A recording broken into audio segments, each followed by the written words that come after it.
ملک بھر کی طرح بہاڑی میں بھی ہیومن رائٹس ڈے کے حوالے سے پرائیویٹ سکولز ایسوسی ایشن اور پنجاب کالج آف ٹیکنالوجی کے زیر اہتمام ریلی نکالی گئی۔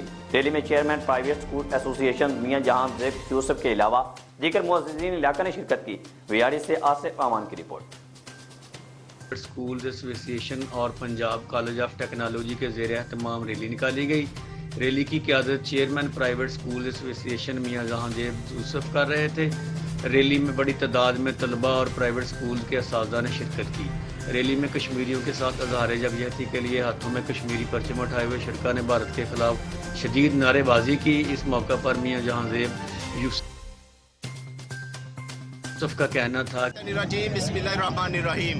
آج جو کہ 10 دسمبر جو ہے ہیومن رائٹس کے نام سے منایا جا رہا ہے، لیکن میں یہ سوچتا ہوں اور یہ میں کہتا ہوں اور یہ بانگے دول یہ بات کہنا چاہوں گا کہ پوری دنیا جو ہے سوائے اس کے نعرے اور اس کو نام کا نام منانے کے علاوہ کچھ نہیں کر رہی، کیونکہ آج کئی مہینے گزر چکے لیکن آج تک کشمیر کے لیے کسی نے آواز بلند نہیں کی۔ وہاں پر جو ظلم ستم ڈھایا جا رہا ہے اس کو غاصبانہ حملے کو فوری طور پہ بند کیا جائے اور مودی سرکار کو یہ بتا دیا جائے اور اسے تمام تعلقات بند کر دیے جائیں، اور پاکستان کی حکومت کو چاہیے کہ فوری طور پر اس کے لیے کچھ اقدام کرے۔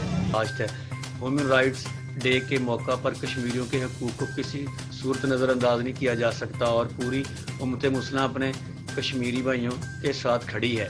آصف امان، سٹی نیوز۔